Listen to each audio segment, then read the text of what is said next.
exhibitions that happen in the beach gallery. The beach gallery owner is sitting in the last row.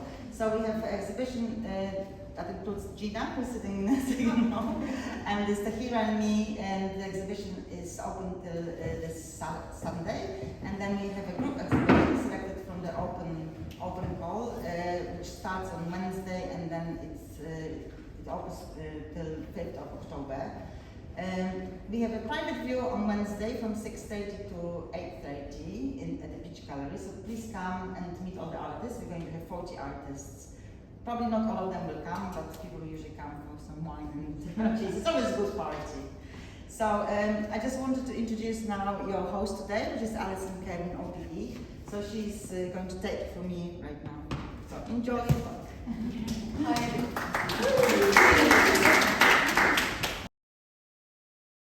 Thank you everyone very much for coming.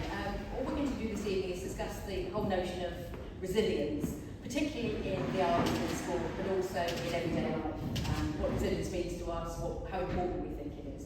I'm going to kind of try and bring some shape to this chaotic.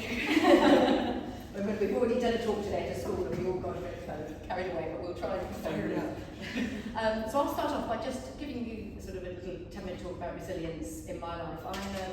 I'm now a novelist, but I used to be a sports journalist. And being a sports journalist, especially going back 20, 30 years, you're in a very male environment, so there's lots of resilience required to overcome all the opposition. So I was going to tell you a couple of stories. So when I first started off, and I wanted to write, I was a gymnast when I was younger, I wanted to write about sport, and I'd send off ideas to newspapers. Obviously back then it was by post or fax or something. And I'd always send them off from Alison, Kervin, with these ideas, and they'd always ignore them or come back and say, no, they're not right for us. And I remember talking to a friend, and she said, well, they're not going to want to print a woman, are they? I thought, okay. So I sent off the same ideas just from a Kervin, disguising my gender. And then they called me. It was really funny because they called and I answered, and they said, could you speak to A. Kervin? I said, speaking. They went, no. The A. Kervin who sent the letter, still unable to believe that a woman was behind this. So anyway, I got writing for them, by hiding necessarily what gender I was. And then I needed to kind of do some impressive features to get myself a regular gig in the Times. And I just moved to an area called Slough to work for the Slough Observer as a local newspaper journalist. And it was 1990 and England were about to play Scotland in the Five Nations then. And it was a big Grand Slam event, the winner takes all. And I discovered that the England doctor, was Scottish. And I thought, God, that's interesting, because I wonder whether he really wants England to win or whether he secretly is hankering for a Scotland win. And I discovered that he lived in Slough, so I thought, this is my moment, I'm going to get this interview. So I rang the doctor's surgery and said, I'd like to talk to him, I'm a sports journalist. They said, no, you're clearly not a sports journalist. Put the phone down. So I tried to get a bit later and had met with the same response. So I thought, right, okay, I was new to the area, I just started this job, so I phoned up and I said, hi, I've got an injury and I need to see a doctor. And I'm not going to come out very well for my sport, I'm afraid, but I said I need to see a doctor. I wonder whether Dr. Ben Hilfeather's free. This is the guy who was dealing with the rugby doctor. And they said, well, he can see you at 3. So I'm great, okay. So I go in at 3, hobbling through the door in agony with my fake injury. Say to the receptionist, I've got an appointment about my ankle or knee or whatever.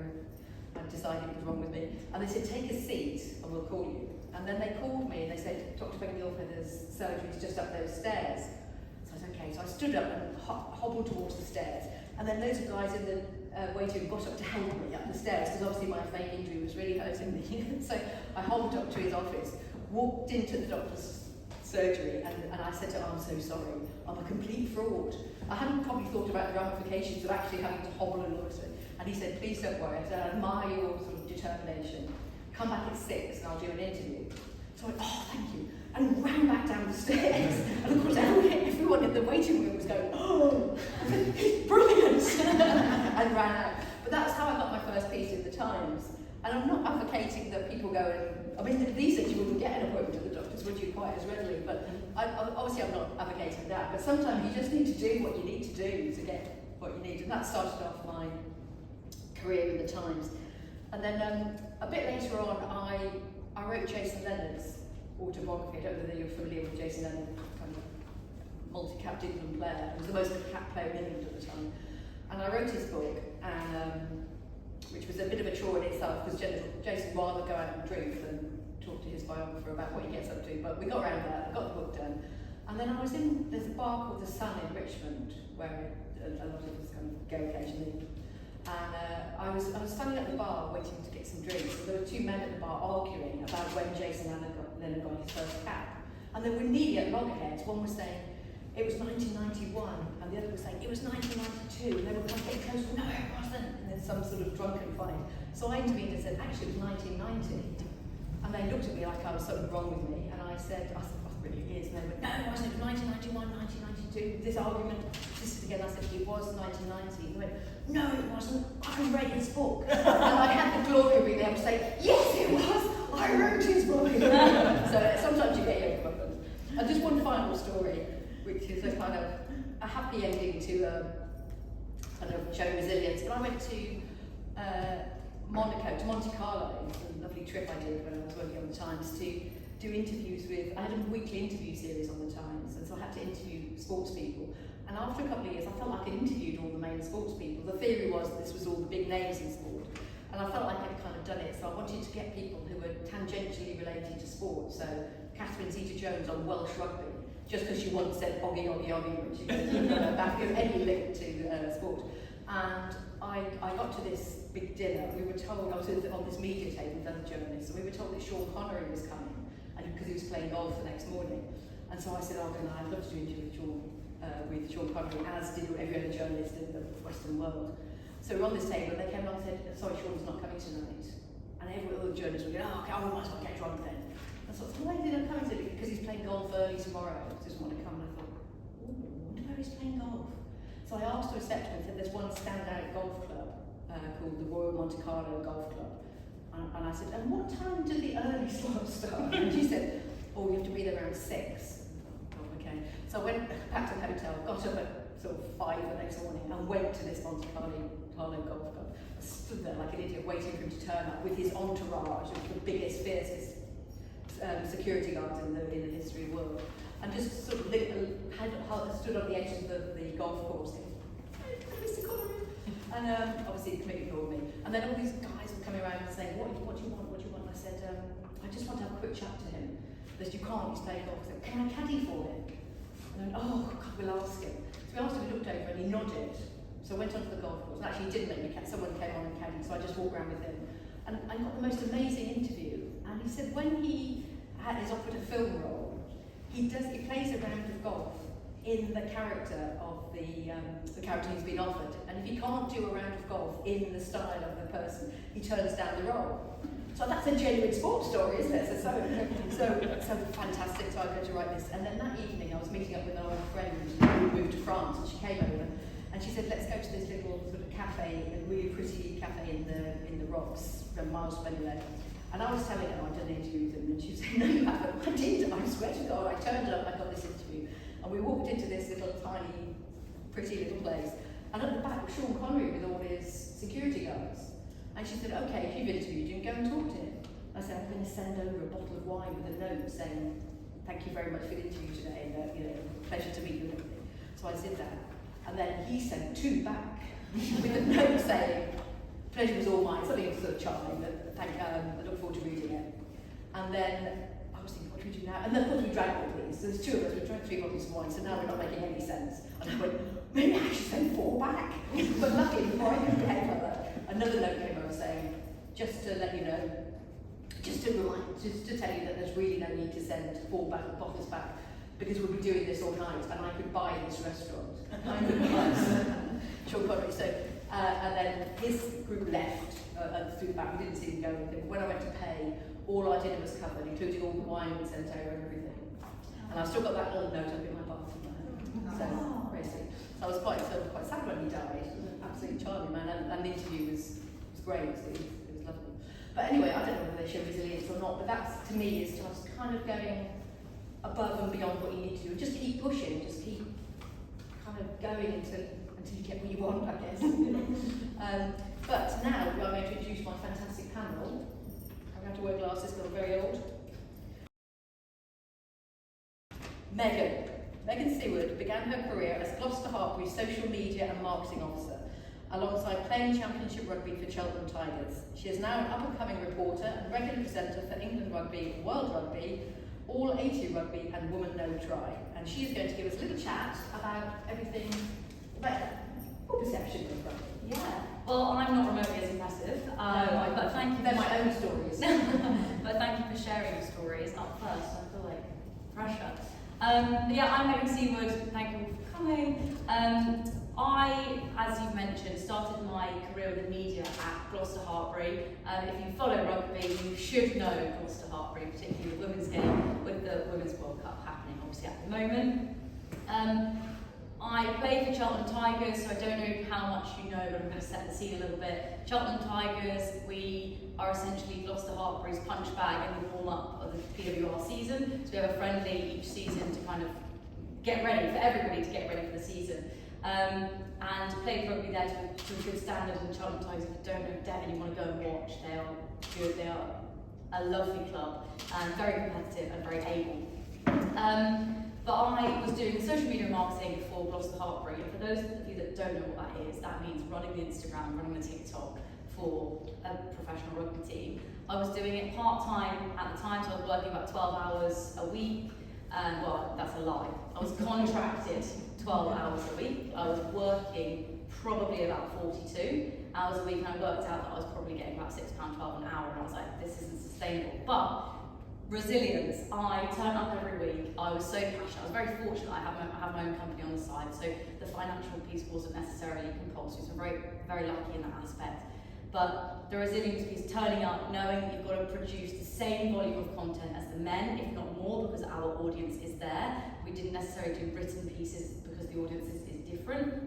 But the resilience there was definitely kind of showing up, turning up, producing equal to, if not more than, the men across multiple social channels in a world, I don't know if any of you are chasing viral content, but it is relentless. And I was resilient there. We had to work out, what players enjoyed doing it. So some girls absolutely loved dancing on TikTok, making a fool out of themselves, because that was relatable to the young girls, the young boys that are looking up to these girls, to play the sport. And then you've also got the players that are like, no, I'm not doing that. And you have to fully respect that. Like, I am one of those people, you will see me on TikTok being a fool, but there are lots of people out there like, Meg, I don't want to do a chicken dance, I don't want to do X, Y, and Z on social media, but if you ask me to go and deliver 400 leaflets in the local shopping centre on a Saturday morning, best believe they will wake up early and they will give out 400 leaflets for 4 hours flat in the local city to get tickets. And I think the resilience piece for me in my position there as social media marketing manager was getting an awful lot of no's from players, despite we're all on the same team, we're all singing from the same hymn sheet to try and grow this beautiful game that is rugby and women's rugby specifically. But it's that, no, I'm not doing that, that doesn't align with my values, or actually I can't do that, it just doesn't align with what I want to be. Some of them are lawyers, right? Dancing on TikTok isn't appropriate for them, they're resilient in themselves because they have full-time jobs, and not all of them are professional athletes and paid. So, Lizzie, for example, Gloucester Hartpury is a qualified and practicing lawyer, as well as playing for Gloucester Hartpury, which is wild, right? But the resilience that she shows to turn up and do that, but she's obviously not going to crack around doing TikToks, but she will go into schools and deliver motivational talks and all these different things. I think for me, that's seeing resilience firsthand, not only from the athletes, but me having to embody their resilience to be like, okay, we've got to be creative. We're going to get an awful lot of no's, but how do we get into the room for yeses, and how do we break these ticket selling barriers and all that good stuff. But one piece that obviously I think if you follow rugby, you'll know Mohan didn't get selected for the World Cup in 2022. Make sure I get that right, but 2021, but played in 22. And I wasn't at the club at the time, but I joined them the following year. And I think the resilience that she showed as a captain for Gloucester Hartpury, if you haven't read her story, definitely go and kind of ask people, talk to people that have been journalists in that space for this period of time. She is an incredible athlete on and off the pitch, and the setbacks that she's had have inspired me to be like, you know what, if someone says no to you for the pinnacle of what is your career, the hardest and the highest competition you can be, someone says no, but then to turn up, win 3 PWR championships back to back, as co-captain with Zoe Allcroft, and then be selected for the World Cup 4 years later is actually wild. That resilience for me, Mo, I know Mo probably doesn't actually know that she inspired me in terms of that resilience piece, but she has. You know, that no becoming a yes just by keep working, getting your head down, channeling that emotion. You know, don't get me wrong, I can imagine she was like probably distraught because I'd be beside myself. But her resilience and channeling that into my own, actually I've been told no 101 times, you know, you're not right, you're not this, how can I turn that into my own? And now, off the back of my small social media marketing role at Gloucester Hartbury, which by the way, I'm biased, but they're the best club, they're the most beautiful, talented people, and the leaders at the top are inspiring themselves. You know, I did that small job, I was part-time, to the point that I grew it to a point, and then did get asked to start presenting by Indian Rugby, and World Rugby and other outlets. I'm very, very lucky to be in the sports space. I couldn't manage it all, and I had to make the decision to step away from a job that it wasn't in it for the money. I don't think anyone's in sport for the money really, but you know, had to step away and decide to chase other avenues. And I think the resilience piece there is that my resilience in terms of doing that small part-time role is now a fully full-time established role, following a team, sharing their story. And I think my resilience to be told no, there's no budget, go and make viral content, there's no budget. And that wasn't from a place of anger or like negativity, there just wasn't the budget because we weren't selling the tickets. If we don't sell tickets, then there's no budget. So I think being resilient, being creative, and that's probably where we link the creative piece and arts to sport. I think we see so much of sport now, and particularly we're inspiring the young generations because it's so accessible to see it. And if you can see it, then you can be it. But the resilience piece around that's now a fully fledged full-time marketing opportunity. You know, that's happened over the last 3 years. I think it's really incredible. And then now, in my role as a freelance presenter and host, which I'm up and coming, so I'm not like the Ugos of the world, etc. yet. But I think the resilience yeah, you have to say that. It's because you have to be resilient. You'll get told 101 no's, you're not right, you've got too much energy, you know, you're not what we're looking for with no explanation. For a little bit of color on that, I work in private equity recruitment and I have to tell people no all the time, and there's not always a reason. So, you know, that in itself, just being told no with no reason is your ego's on the floor. But you learn pride doesn't pay your bills, you get up, you go again, and actually for the next gig or for the next presenting or in-bowl opportunity, you'll be the best person for it. And I think being resilient, I think resilience is thrown around in the same breath. I think, you know, it's, be resilient, and I think we're going to come on to like what that means. But for me, before we move on to someone far more exciting, I think being resilient has definitely been embodied in my being, and through my own experiences, and I've kind of channeled that into whichever path I've had to. Lovely, thank you. Talking about the idea of kind of, it's almost like try again, keep pester power, isn't it? When I first started out as a novelist, I went around to have a look at Enid Blyton's house was up for sale, so I went to have a look around it. And as we were walking around with a friend of mine, it was kind of all beautifully decorated because it was all much more modernised. There was one room which was this really scruffy wallpaper, and you couldn't quite work out, it seemed sort of very different from the other rooms. I wondered why they hadn't papered over it in the same way. And I asked someone, they said that's where she worked. And the reason it looks like this is because she worked in a room papered with rejection letters. And you kind of think, you know, someone like her, she got a rejection letter, so she wrote another book. She got a rejection letter, so she wrote another book. And she kept going, and that's why she became such an incredibly famous children's author. And then, presumably, if she's got any sense, all those books that have been rejected, then she went, these now. But it kind of, if you're really blind and you're working in a room papered with rejections, it shows that everybody gets rejection, and then people who are successful ignore it and carry on. Right. Kia Hayman is a passionate sports enthusiast, working in sports marketing for IMG and playing rugby for the Tunisians rugby football women's team in her spare time. Tunisians is the only amateur club in Twickenham.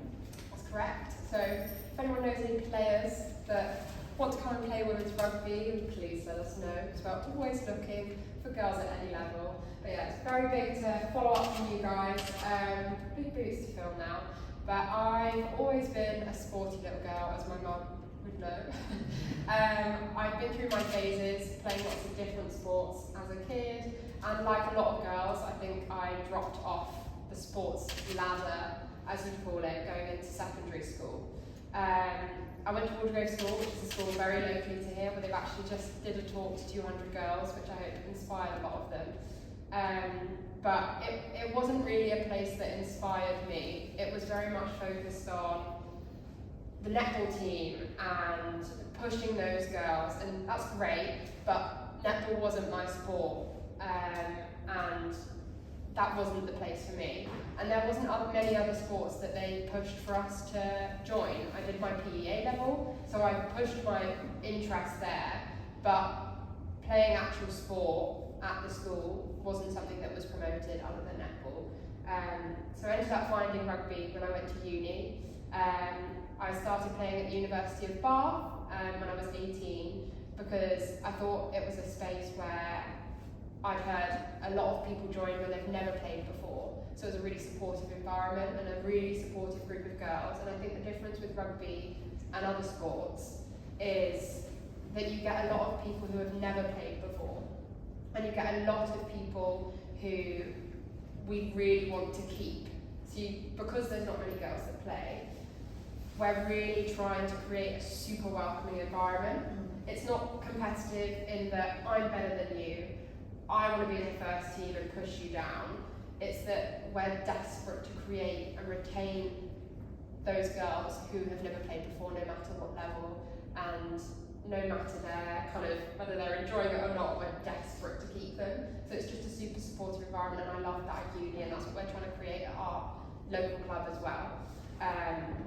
So I started playing at uni at Bath, and then I wrote my dissertation on menopausal women and their relationship with green and blue spaces and physical activity. So I learned a lot about resilience with menopausal women and their experience of physical activity as they got older and the barriers that they faced.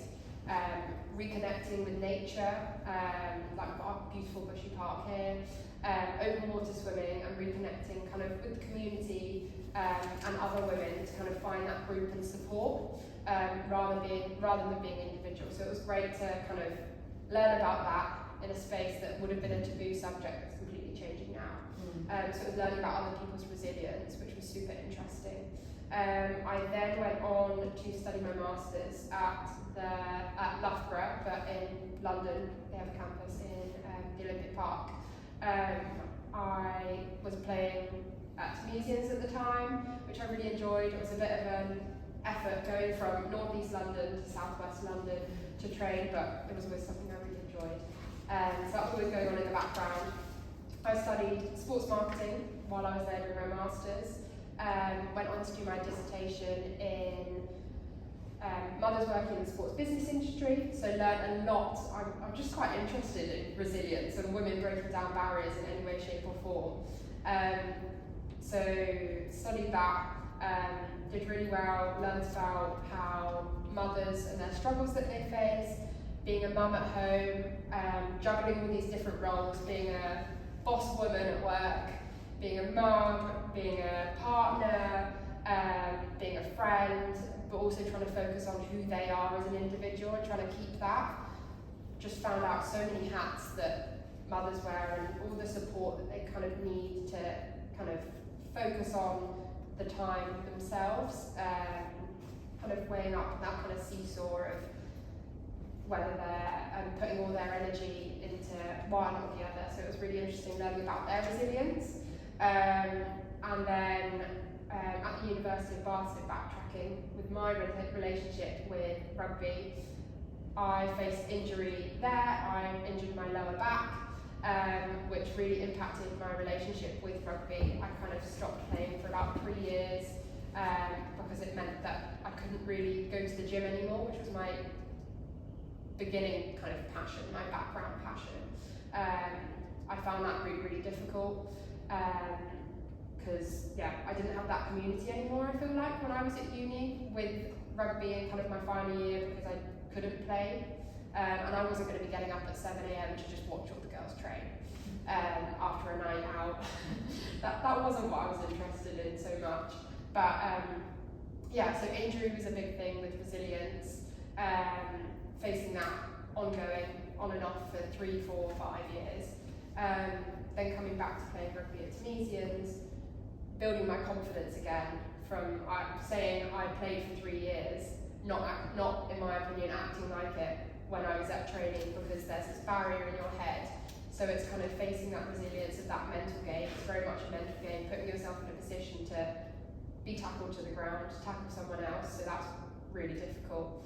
And then now being injured 10 days ago, playing a friendly game against Richmond, where I've broken my hand. So it's starting that resilience again, and knowing that I'll go back into the season at some point, having to break down that mental barrier of I'm strong enough to keep playing. So yeah, I had my first gym session back yesterday, which was great, but it's facing that resilience again, of that mental resilience of I'll be strong enough to go back, and it's looking at that long-term goal, and just playing for fun and still going and supporting the girls where I can, going to training and just being there to cheer them on. So that's kind of my story of resilience. It's fun to follow up. Is there any part of you that thinks, oh, I'm not going to go back? No, I think people have asked me that at work. So when I went into work, they're like, oh my gosh, Kia, what's happened? And immediately they go, wait, rugby. And I was like, yes, it's part and parcel with the game. But I think, I count myself very lucky that all the years I've been playing, touch wood, this is the worst injury that I've had. And it's something I can definitely come back from.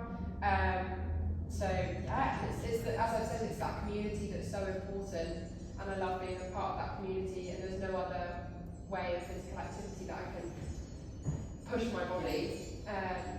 So definitely I will be going back. Good. Okay, our final panellist this evening.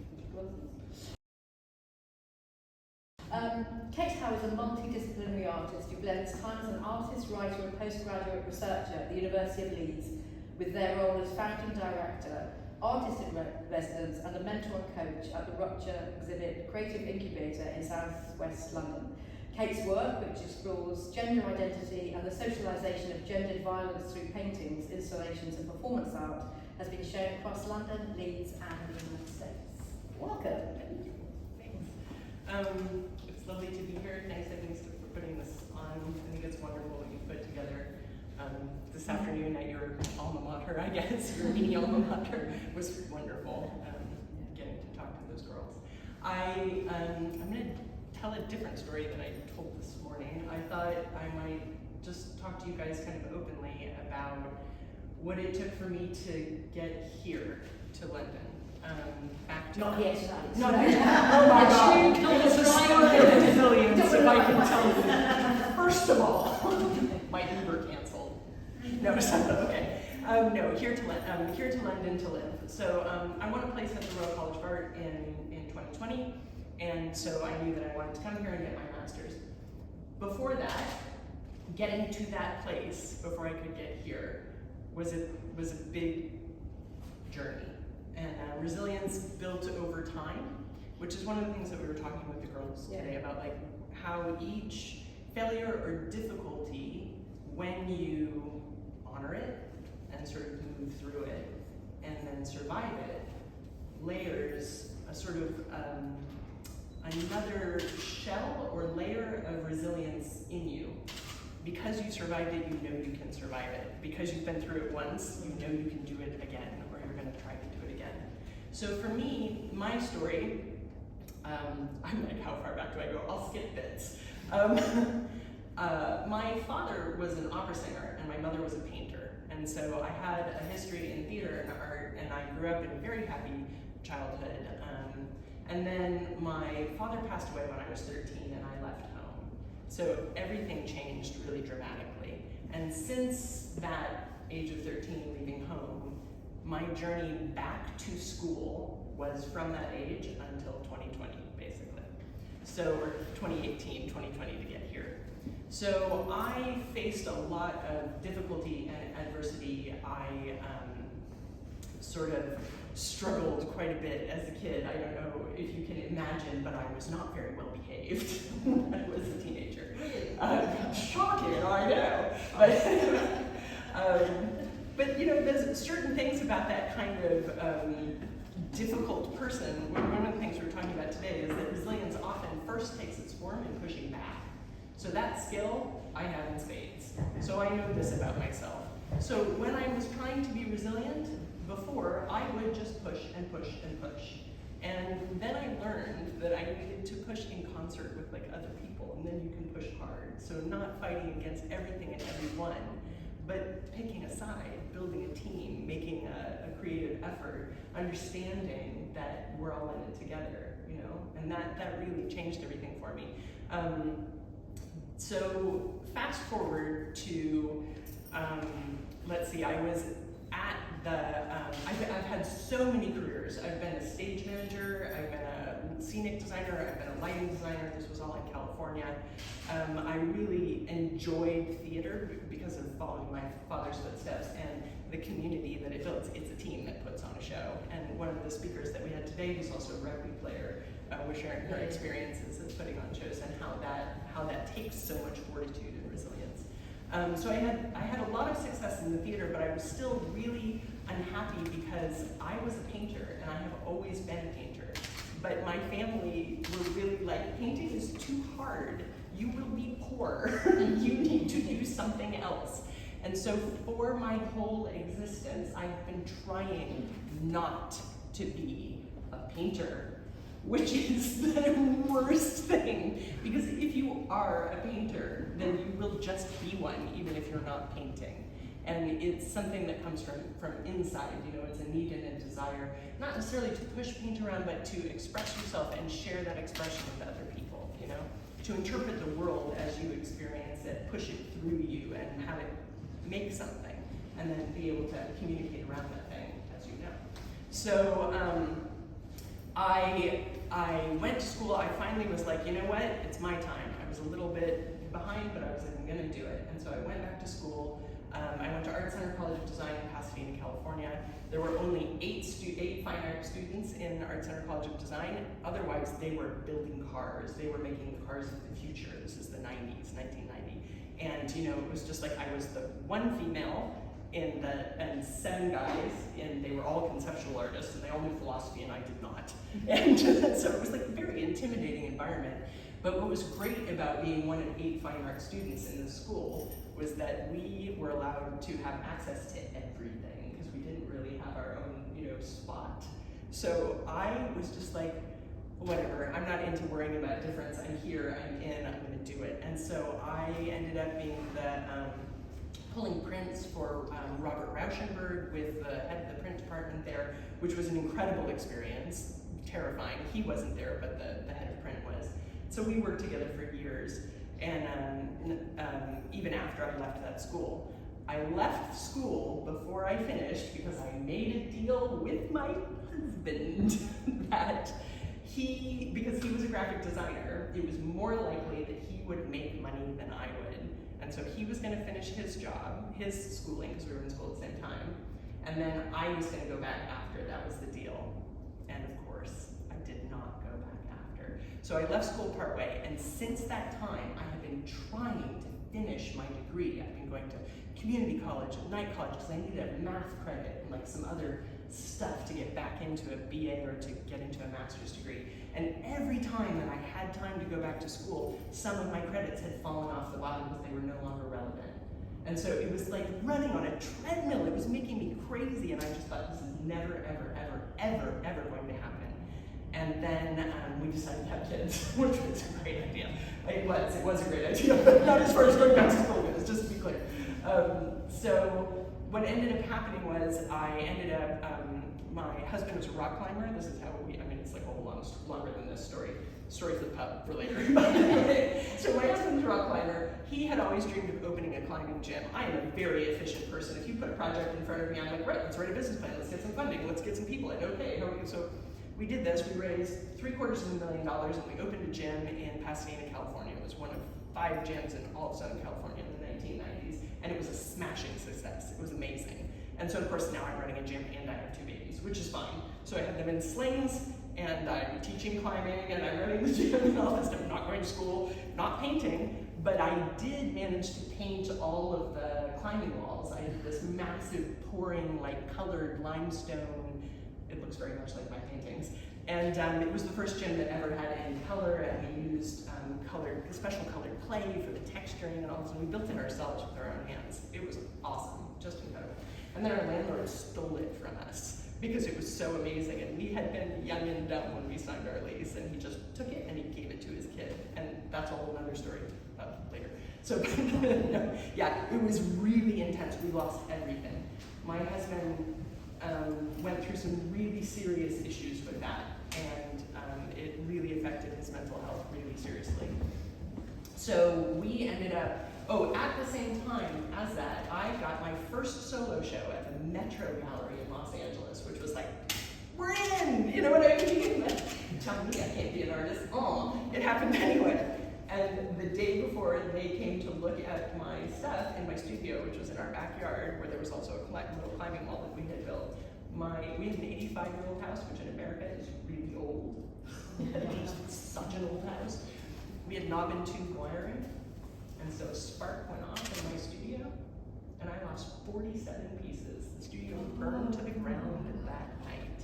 And so they were supposed to come the next day to pick up work for the show. So we lost it. We lost it all. And my husband was not speaking. He couldn't. He was it just wasn't, it was too much. And so I sold our house to our next door neighbor who wanted to turn it into like a full unit again. It had been together, and she was like putting it back together. And I knew that Tom wanted to live in the mountains, and I called my friend that lived in Montana and said, pick us 10 houses, we're coming. And I bought a house sight unseen with the cash that we spent for it. I was like, where should we be? Bozeman? Okay, is that close to you guys? Terrific. All right, so yeah, it needs to have a yard. Great, okay, terrific. And off we went. So we did that. We moved to Montana. While we were in Montana, I moved all my art stuff that wasn't burnt, and a bunch of it that was, into an open barn with no doors to Montana, where it's very much colder than California, by the way, like really cold. And anyway, I will skip forward. But in Montana, I decided that I needed a job and I needed something for the kids. And there was this little ski hill nearby where we lived called Bridger Bowl, Montana, which is like steep as you can imagine, and the tickets are only $16. So they told me that if I taught skiing, like to the kids, because I was a lousy skier, I was like a beginnings, I thought I was an intermediate skier, but I was really a beginner skier. 35 years old, 2 kids in Montana. They said you can have free childcare if you bring your kids, if you teach for us. And I was like, done. So, have fun. So I started teaching, and I realized that I loved skiing, and I felt like myself again. This thing, suddenly the me was back, where I had just been doing stuff for everybody and running the place for so long. And I thought, you know what, I'm never gonna get back to school. I might as well start a career. I'll be a ski teacher. Fine, that's healthy, terrific. And then of course, because I'm me, I was on the chair with one of the examiners there, and somebody who was trying out for the National Alpine team. And I was like, what's that? And they were like, every country that has ski instructors has a National Alpine team. And what it is it's like the 12 best skiers and teachers in their country. And then every 4 years, all of the national teams get together and they exchange ideas about teaching skiing. And I was like, I want that. I want to go there. So I started training to become a skier. And 3 years later, I was recruited by Aspen Skiing Company, where I became an examiner for Aspen Mountain. I've taught many crazy famous people in Aspen, and also many crazy not famous people. And then I started my own company, where I was able to travel all over the world skiing and taking people skiing globally. So I've skied in Hokkaido, Japan, I've skied in Chile, I've skied in Argentina, I've skied in Switzerland, like everywhere. But lots of it is backcountry skiing. So for this backcountry skiing, I had to get a lot of certifications so that I could be safe. So to get medical certifications, and I had to get wilderness survival certifications, and high angle rescue, and swift water rescue, and like all those, like terrific. So by the time that I made my 3rd tryout for the National Alpine team, I was a level 3 examiner for the Rocky Mountain region, which is a huge honor. And I had a huge group of people that were really, really supporting me, and I was supporting them. And here was this team, even though skiing is quite an individual sport. I had, I don't know, probably 26 first descents all over the world, and I felt really on top of the world. And I was making money. I was finally making and saving some money and having a great time. And I used to tell my husband as I packed, I was like, going to Japan, I'll see you in 3 weeks. And then I'd call him and he'd be like, how was it? I was like, I was the first woman to ever heli ski on the island of Hokkaido, ever. And so I called him, from the sake bar, and I was like, whoa! And he was like, and I was like, you really cannot be mad at me that I picked a fun job. Like this. You too can pick a fun job. That's your responsibility. But still, I was not painting. I was studying art. I went to museums every time that I went anywhere, but I was not painting. And then I got cancer.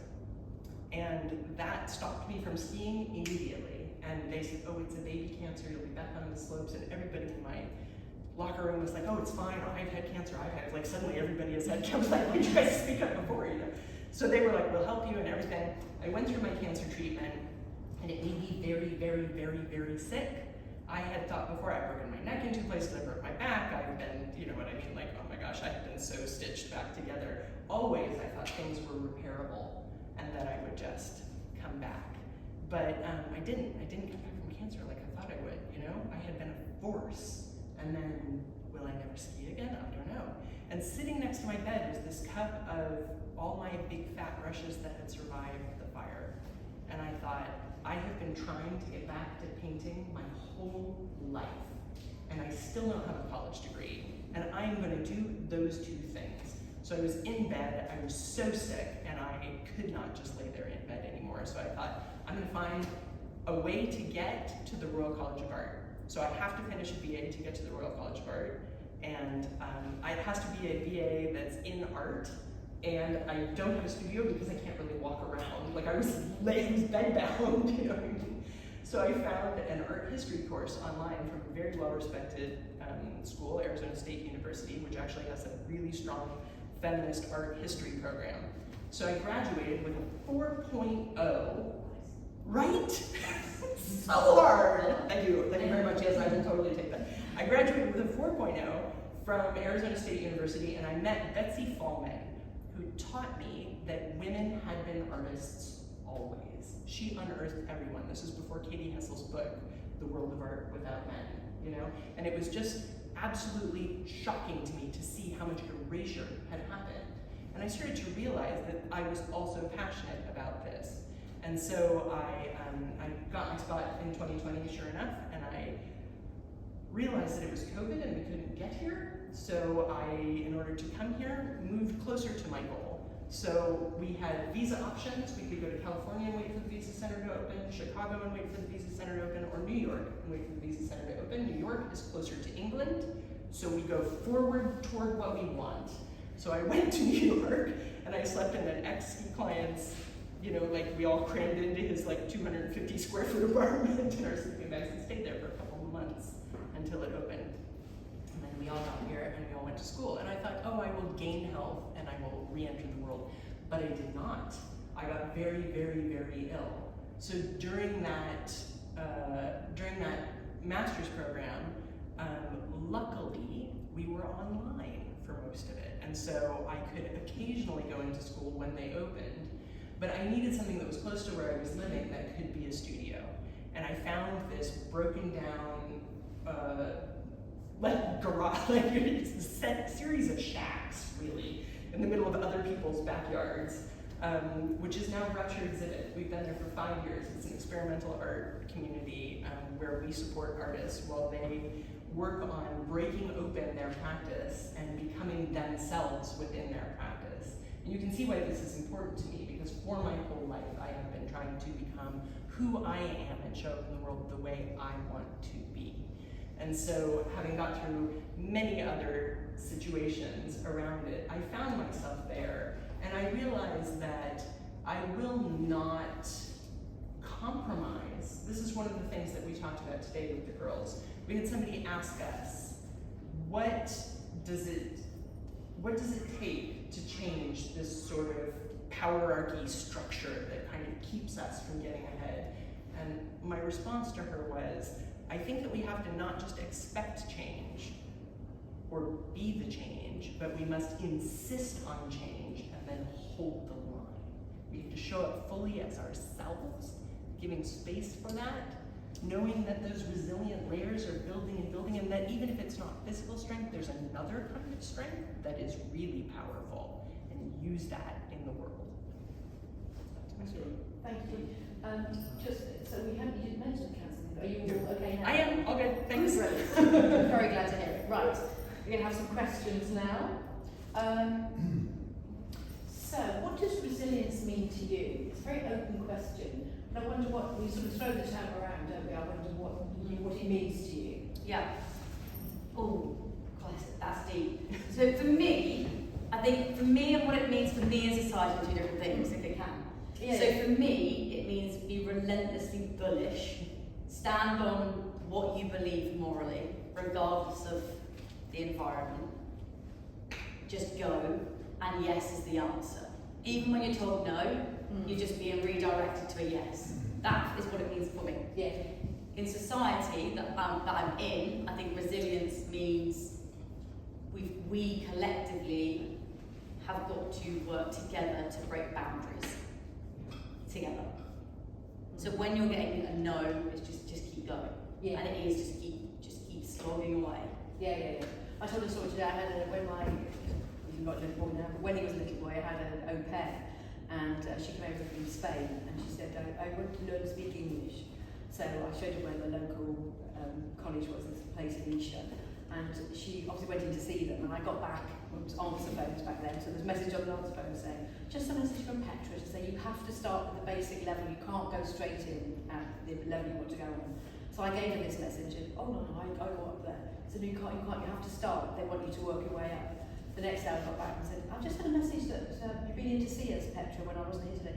You need to understand you can't do the course you want to do, you've got to start at the basic level. And this went on for like days and weeks of me getting these messages. And no matter how much I tried, I kept saying to her, there's no point in you getting on the bus and going in and asking, because they want you to start at the bottom. And then eventually I got this message saying, okay, it's a message from Petra, you could go on the course you want. And she just hassled them and turned up there every day, demanding what she wanted, and then she got it. So there's an element of, if it's a rule that's silly, then just, fight back against it. How about you? Resilience. So I think it's very much like a belief in yourself, like a self-belief that, for me, I found it a lot when I was looking for jobs. So now I'm at IMG, it was always my end goal. It's a pretty big, good company to work for when you're working in the sports world. Not a lot of people know what it is unless you're kind of in that space. No, it's right. Yeah, so it was something that I was like, I know I want to work there. I met people who work there, and I put all my eggs in one basket. I was applying to maybe 2 or 3 jobs over like a 6 month kind of year-long period while I was doing my masters. And I just kept going to a group called the Women's Sport Collective, which everyone should be a part of, especially if you're in the sports world. It's just a super supportive environment of people who are just willing to help and want to give spaces for people's voices in the industry. So I went to every single networking event I did. I put my pride aside as I kind of saw it, and spoke to everyone and anyone I could about what I was doing with my masters. I didn't feel like I had much to talk about myself, because these were women who were working as directors for, any industry in sport, super successful people, and they were willing to listen.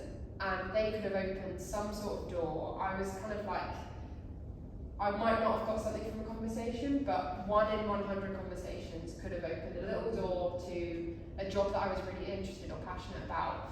I ended up speaking to the right people who knew the right people at IMG. IMG are now partners with the Women's Sport Collective, which is pretty exciting, and I work on that a lot with my colleagues. So it's really interesting to be the other side of it now. And after that, those networking, those putting myself out there in really uncomfortable situations, I got what I wanted. And that was me putting all my eggs in one basket, being determined, knowing that I wasn't going to stoop for something that I didn't want. And a lot of people aren't in that position, but I think with girls who I meet at the networking events or who I invite to, I've invited girls from my rugby club to those networking events. I've just said, just say, mind my language, but fuck it. Like, what's the worst that's going to happen? happen, go speak to that person. If they don't want to talk to you, go speak to someone else. Like, that's resilience kind of for me. Just having that self-belief, believing in yourself, and just going and just doing it. Yeah. I think you're spot on. I mean, I think that it has to do with showing up, showing up for yourself as opposed to, I think a lot of people often show up hoping that they'll be plucked out of the crowd. I think when we look at media, we see people that have made it, and we don't see any of the work. The work isn't highlighted, and the people that also ran aren't highlighted. There are so many people that have worked and never broken through into visibility, but had very successful careers that were really fulfilling for them. And so we think that people, have all of this luck, but it's very rarely luck. Most of the time it's grit, it's fortitude. These things, the willingness to show up for yourself and hold your ethics and your morals and your boundaries and say, this doesn't feel right, this is what I want. And continue to do that. I think that's what resilience really, really means. It's a willingness to be there for yourself. Yeah. You talk about luck, it's kind of this whole thing, isn't it, about the harder I work, the luckier I get. Yes. It's kind of like that. Yeah, very much. And I was going to say too, when you said that you had been fortunate to have the opportunity to go in, I think that resilience happens at all levels for everybody, and I think that the longer you go on, sorry, gray hair speaking here, but the longer that you go on, you were talking about the fact that resilience or lifelongs don't go in a straight line, like beginning to success, right? There's all the squiggly bits is what it really looks like. And I think that knowing that there is failure along the way and embracing that failure, and when you're in failure going, oh good, this is where the lessons are. What am I learning? What's the win right now? It's maybe not the goal I'm going for, but what's the next closest thing that I can do? What's the thing that can move me toward? Something to add to that, on your point about being in the room, I think I was invited, very luckily invited to, no, I deserve to be in the room. With the Rugby World Cup, we were invited for the I360 in Brighton ahead of the Women's Red Roses game last week and a week before. It's all a blur because I'm not sleeping because I'm just watching rugby all the time. And I was invited into this room, and I am not joking. Little old Meg over here is like looking up at these people like, oh my gosh, I'm in a closed glass hall with the Minister of Sport for the UK, with the Chief CEO for UK Sport England, these absolute big cheeses, and I'm not joking, they knew me by name, and I was thanked in the speech among my peers who are very similar to me. We're like looking up at these people like, I want to be like you when I grow up. And they were like, you're doing your small bit. And I think for me, that resilience, because they are there, they've been in the industry, they've been females fighting to get C-suite exec positions for years. And their resilience is, again, inspiring me. I think my underlying message is I'm inspired by everybody. But I think, what's really cool in that teamwork piece and being in the room and accepting that you're there for a reason is the best part is people that have been resilient and they've left the ladder down for you to climb up and work with them. And I think I am lucky that I'm really just getting started, but I am leaving the ladder down for those that are even looking at me like, how do I go and present for England Rugby? How do I get into it? Best believe if anyone comes to me with a question, like you're on my back, we're going together. And if I've learned a lesson, you're not about to learn the same one because I'm going to help you overcome that because we don't need to fall over the same hurdles twice. And I think being resilient in yourself and having the right people to look up to and surrounding yourself by that have been resilient, I think is really important. That's great. Okay, difficult question now. Why are some people more resilient than others? Yeah, I'm sorry. Why is it? It's interesting because I was talking with my kids about this the other day because apparently I was too permissive as a mother and they don't have the kind of resilience that they want. So we had a whole conversation. I was too I had it rough, right? So we often parents sort of like polemic parenting is not really the way to go, But so I mean, our house was the place that all the kids came and crashed, and you know what I mean. And we were very, we were the cool house, you know what I mean. I'm not surprised at all. I mean, yeah. So we pancakes for 14 people in the morning, sure, and then off to theater, or skiing. And I think that resilience, like I said, it happens when you meet failure a certain way. And so I think they are actually more resilient than they know they are, but their resilience hasn't been so I think that when we know how much resilience we have when we begin to meet with failure, and when we get pushed back, we think, oh, I'm not resilient. But we need to think, oh, I'm learning resilience. And then we need to not think, can I go straight to the success, but can I see peeling myself up off the floor and going to turn the kettle on and maybe take a shower after I've had something hard? Maybe can that be the win? Can that be the step towards success? And I think that if we're able to contextualize failure as like not just necessary, but really important, as far as how we grow and how we learn, and we start to embrace it and embrace the fear that comes with failure instead of pushing it away, that everybody can have resilience. I think that has to do with how we're taught it. You? I like that. I think You just say ditto. yeah, ditto. But like, if you imagine, like, I think it's at what point in your life. I think we all have resilience. I think to what extent we are all exposed to resilience is different. So you take 2 primary school age kids, they're 8 years old. Some will have had to have been resilient prior to being 8, others won't, right? They're building that resilience from day one, some kids. And others don't have to yet experience that. So it's not that this kid that hasn't had to use resilience doesn't have it. They just haven't experienced that need. It's almost like that lesson, are you challenged? Is that loss facing? But actually it's like, you know, we're all in this room and all of our resilience levels are going to be different. Some people vocalize their life and their experience, you expect them to be more resilient because they've been through a lot, right? Whether that's good, bad, ugly, whatever. And I think actually, you know, we all have resilience, it's just haven't had the opportunity to practice the reaction to setbacks. So in sort of in terms of a nature-nurture sort of thing, it's very much about environment, I think. You know, Definitely. what you come up against. So Yeah. we might all be born with the same ability Yeah, I think so. to be resilient, I but mean, it's tested. And I was going to say, back to your point about this kid that might have been tested in a way and have built have had the opportunity to build a lot of resilience in the first 8 years.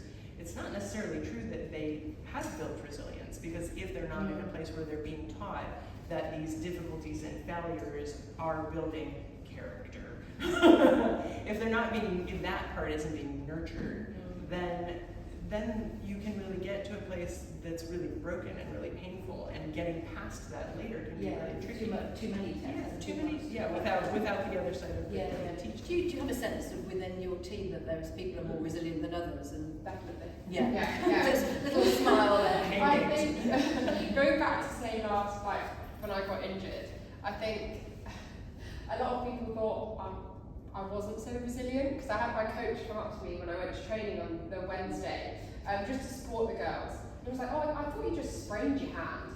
And I was like, no, I heard a crack, so that's why I walked off. Like, I am resilient enough to carry on if something little happens. I've broken my pinky finger at some point when I was at uni, and I carried on playing. Like, it wasn't something like major for me, and I knew I could carry on. So I knew, in that sense, in that game, I needed to step off. Yeah. Because that was where my resilience capped. I was like, I'm not carrying on anymore. To my mum's probably, she's like, thank God. Yeah. But I think people do expect you to be resilient in different ways. So my coach didn't expect me that I was a very resilient person, because he thought I just sprained my hand, when actually I knew inside me that I am being resilient because I've actually broken it. Did you make a huge drama? No, I just walked off. Okay. I just held my hand, walked off the pitch and went, yeah, that's not good. Like, I didn't panic to the physio and tell her, is my knuckle in place? Do I have to put it back in quite probably an angry voice, but because I was panicking. But I think people don't know your level of resilience because they don't know who you are inside, I'd say. Don't you think that it takes like a certain kind of resilience to say, actually, I'm done. Yeah. I need to not do this anymore. 100%. I mean, we're talking about overcoming injuries and keeping it together. I think it's that with that team mentality, especially, like, I know that for me, rugby is a mental game. I'm much stronger than I think I am. And my coaches are like, hit the bag harder. And I'm like, okay. And I will hit it harder, and I will hit it harder again, because I've been told to do that, and they gave me that belief. So I think for me, resilience comes with kind of support from people, from others. So I think in a team aspect, there are girls who are going to start playing in our adult league on Sunday, and it's that support that they have around them to create that resilience and that belief that they are good enough. And I think that depends on the team that you've got around you to build that resilience. And with rugby, resilience is a huge thing because it's physical and it's getting back up after you've been hit in some funny way and deciding, am I going to carry on or am I going to walk off that pitch? And yeah, resilience in a way, if some girls will carry on for too long and hit their head on the ground or something, pretend they're not concussed and carry on. And I think it takes sometimes a stronger person, to walk off. And that's why with gum shields, they've now got the gum shield. so that they have to take off. So that they know you've been hit too hard, you have to come off. So Because you can, I mean, you've got to be careful with resilience, haven't you? It's a sort of wonderful concept. We're talking about how great it is, but there comes a point where are we romanticising the struggle? So you're saying to people, just fight and fight and fight and fight, and then maybe it's not worth the fight. Maybe you're never. Yeah. I mean, maybe. I mean, this is when I was going through the cancer thing and trying to get back to skiing. I struggled with this idea of failure, that if I couldn't get over the cancer and get back to the skiing, then I had somehow failed. But what happened was a different door was opening. I just had to make that yes happen. And it was the yes that I wanted a long time. And what I realized was that to stay in the town and to stay connected to my friends and to stay connected to the sport, it was much smarter for me to say, actually, I'm going to stop trying to come back. I'm still a skier. I'm still part of skiing. I'm still a part of Aspen. I'm still part of the school. But it was much healthier for me to say, actually, a more appropriate and compassionate choice, which it takes resilience to do, is to say this other pathway, you know. Yeah, I do think that's a piece of it though. Like, I think there's being resilient and there's getting up, you can get knocked down 10 times. And I think sometimes you're going back to your environment, you're expected to respond a certain way because of other people's opinions. When actually, when you think, I don't need to be resilient in that environment. Stop knocking me So down. like, I'm actually let them. You think what you want to think because I'm going to take control of this situation. I don't need to show resilience here because I'm just let That's resilience. Next. That's So resilience. I think actually you have to be, like you said at the very beginning, standing and sure on who you are, your values, your morals, your opinions, all those good stuff. I think you can't let them and then let me until you know who you are. Yeah, you can't be wound down and wound down by keeping coming back. You absolutely should have stepped aside from it all. Yeah. Do you, can you think of any examples of people who would be particularly resilient in your life? Any family members? My mum's being resilient. Yeah, she's been resilient. We're not going into that. But I think, say my sister, don't worry, you hate people talking about you. You're okay. My sister is pretty resilient. She was part of like the COVID generation, or we all are part of the COVID generation, and it's hit us in different ways. But she went to Woodgrove School, and during COVID, the very start was her very end of secondary school. So they didn't get, she was 16 at the time. When I was 16, I was having house parties, like going out, hanging out with friends on Old Deer Park, having a few like cans and all this, like being like you're living out your youth, experimenting with like pushing those boundaries of what you can and can't do. Whereas my sister didn't necessarily get that. So she was 16 when So it she was hit? 16 when it hit. So she was still 16 to 18? Yeah, 16, Yeah, 18, something 19, like that. so those are really important years, and we all recognise that. And they had to work out different ways to see their friends and to carry on doing the things they love. They didn't get to do the shirt signing that we all got to do in Watergrave when you finish school, and you have your last day. They went into sixth form, didn't do their GCSEs, just got the results back, didn't learn how to revise, and then had to go into this sixth form environment halfway through year 12 and learn how to do that when I learned how to do that, and like took hours doing cue cards that didn't help me, and I learned that how to benefit myself and how I learn, and she didn't get to do that, and she didn't learn like time management, and she did art, and she found that she was up hours till the morning in her room trying to do that. And I think there was a lot of skills that she didn't get to learn, but she got through it and she did it. So that's kind of resilience in itself. Yeah, I was going to say that. Do you think she is more or less resilient as a result of going through that? Have we got a generation of people who are less resilient? I think it's coming out now. So I think it's really pushed that generation down because they didn't even have resilience to deal with or anything to actually deal with. So they were given their against, GCSEs. They were given their GCSEs. They were given these things because they didn't actually learn how to be resilient. They weren't actually given that opportunity, and that's no fault of their own. But she, I think, is now pushing her, learning to push herself and learning what resilience is, but behind everyone else, which makes it, I think, 100 times harder. Because I had all those boundaries I had to come through, and I learned at a young age.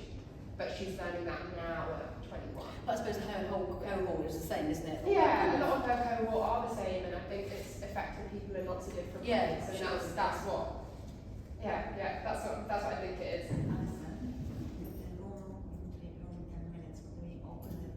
Okay, just going on and on here. Sorry. Okay, let's do it. Okay, well, can you be successful without being resilient? Oh gosh, what a question. Evil question. Oh my goodness, it was like a sniper. I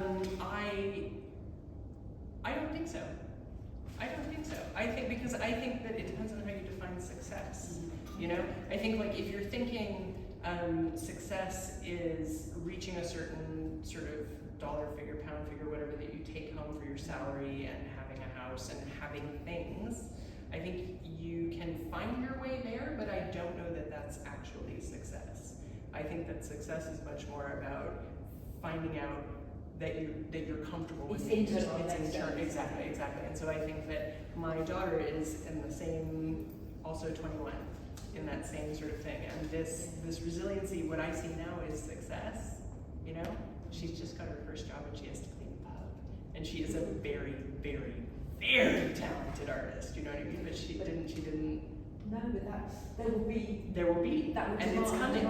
Yeah, it's coming. And the success is measured. I see her and I think of her as very successful, not because of what she's accomplished as far as like boxes you need to tick that you would, but because of what's happening here. You know what I mean? But sometimes you look back and it's these sort of jobs that you do, isn't it? When you're that they're kind of they're so That's hard, what does it. But it does sharpen you up, doesn't it? So are we? What would it take? Sorry, this is another horrible. That's okay, I'm ready. I'm resilient. I got the horrible ones. I'm ready. Clearly, I can answer them. What would it take to create a more resilient society? A supportive and challenging environment, but support for the same people that are experiencing that. And I can also comment on your 21-year-old family members, because I was a teacher at the time in COVID, and we saw it, and they were.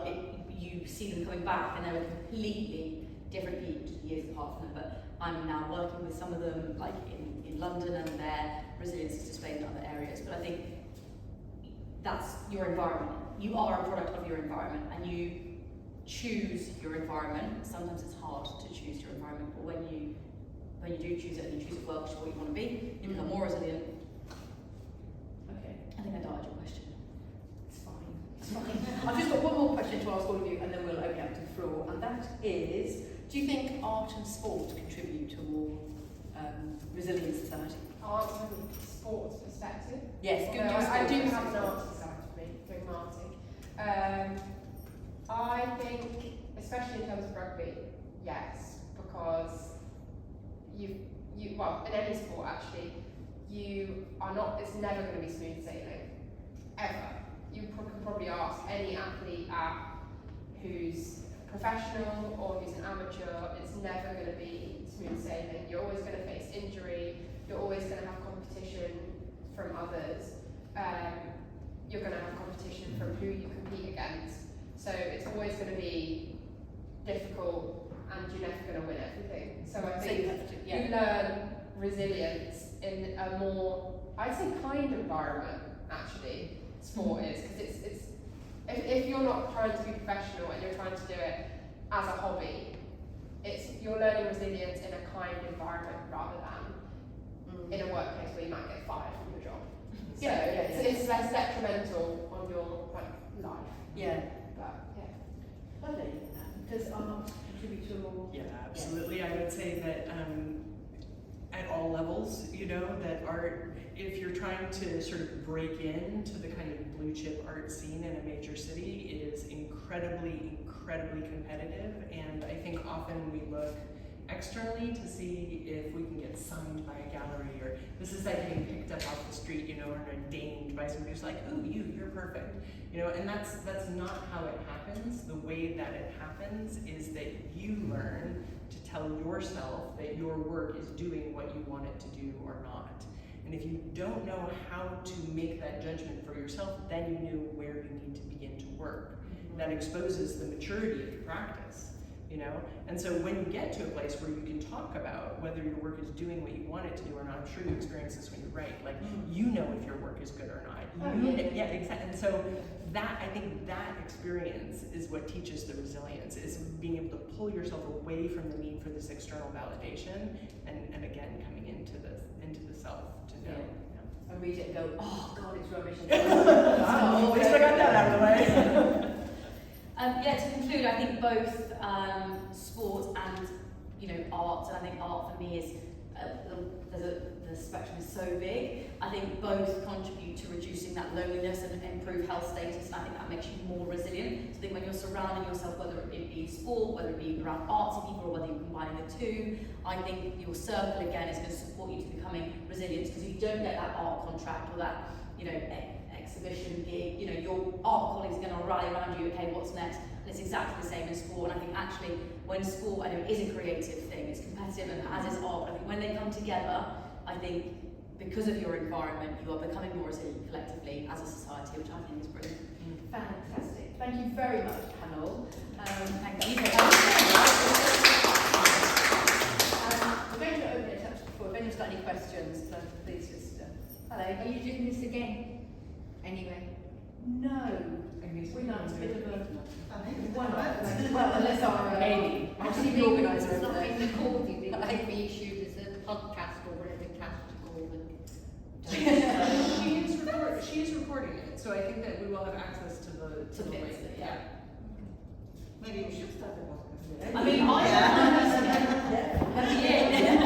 Come do it from Hampshire, that's fine. With a panel like that, that would be brilliant. So, as a bloke, Yeah. I listen to what you're saying, and I recognise so many things that I experienced in my own life, having people play sports, knocked down and get up a number of times. Do you think there's any difference between the way that different genders, I'm using the genders rather than female, experience resilience? Yes. There we go.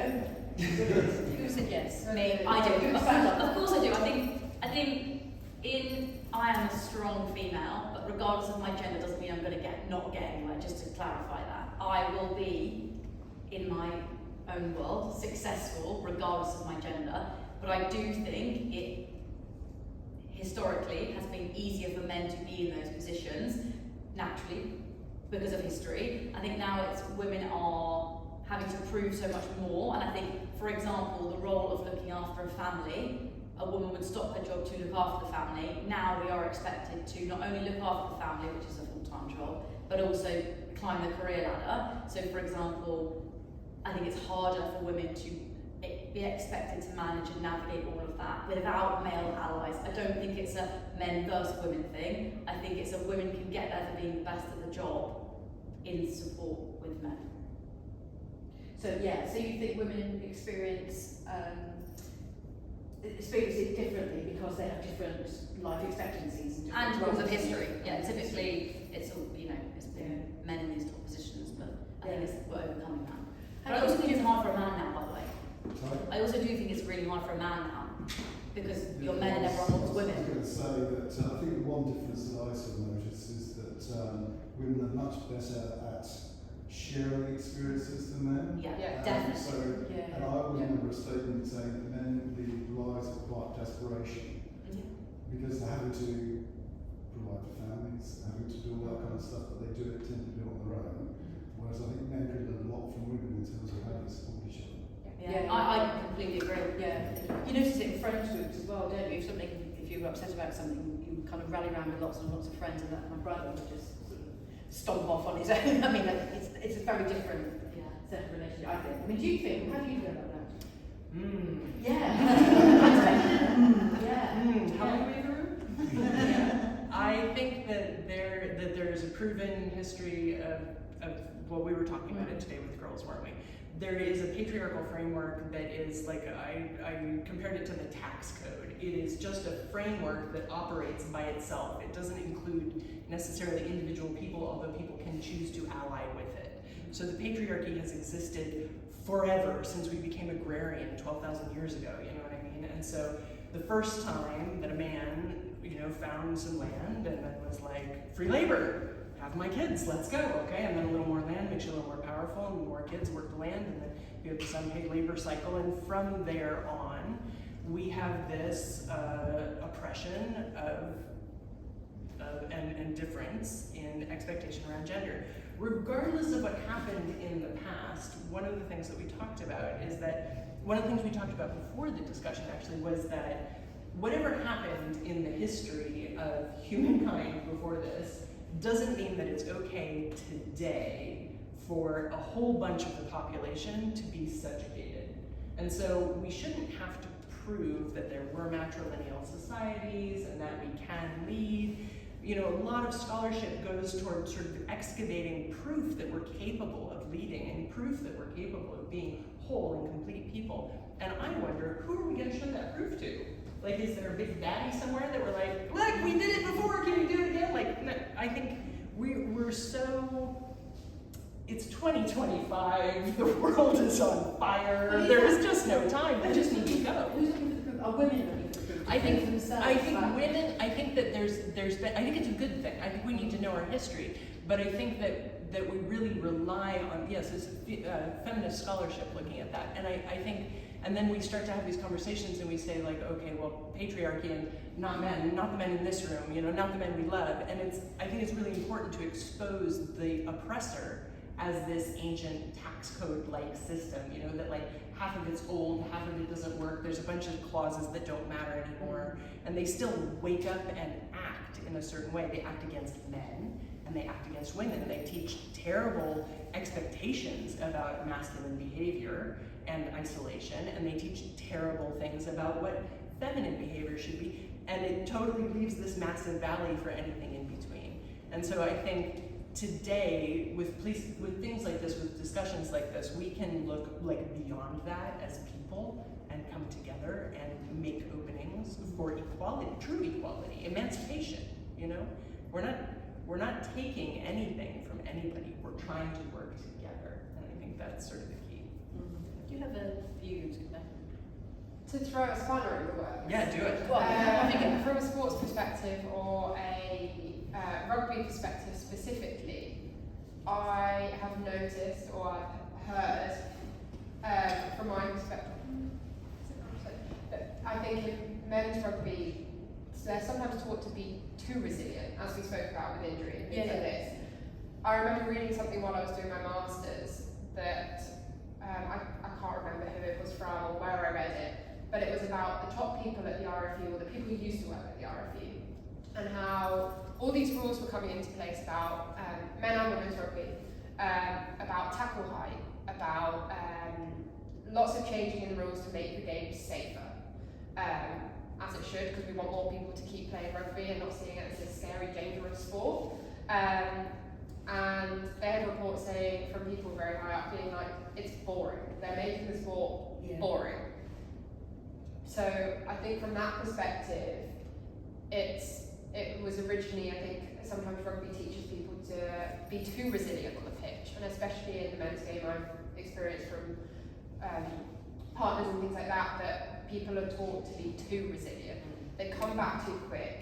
They're desperate to keep their place on the pitch, and they will put their health and everything aside to be able to come back because their coach needs them back. They don't care how that's going to impact them. And that makes them more of a man. Yeah, and that's what they're expected to do. And I haven't seen it as much myself in the connection with the women's game, but I could be completely wrong because I've not been open to that kind of semi-professional side. Really similar in skiing, But, though, you know what I mean? Like it's this. Yeah, it's teaching, sometimes teaches people to be too resilient at the cost of your own health. So, And this maybe goes back to that definition of resilience. yeah. You know what I mean? It's resilient to a point, and then it's self-harm. So Yeah. following the path of resilience might be knowing that you need to be strong enough within That's yourself what we to keep say to getting. your coach, Yeah. I'd love to come back when I'm healthy. Yeah. And that's resilience. in That's itself. Yeah, and I think that's a bigger resilience to just coming back because you're told. And I think you're absolutely right that sport, to Mark's point, teaches men a framework. This is this old framework, which is this broken zombie patriarchy that's just like, you should keep going or you're not a man. Like, who said that? Does anybody in this room feel that way? I don't think so. People are You know? taking themselves off the pitch. Yeah, because they're afraid of this internal judgment or judgment of others, and I think that often that judgment of others, like when you said, is this my opinion? I was like, oh my god, this is the best question ever. Everybody should ask that question all the time, you know. Does that sort of answer your question? Brilliantly. That's the right answer. Does anyone else have any questions or any points they want to raise or any stories to tell? Sing us a song. Well, that's Okay, well, thank you very much everyone for coming. Hope you enjoyed it all. Thank you for hosting. Oh, it's been a pleasure with such a wonderful panel. Thank you.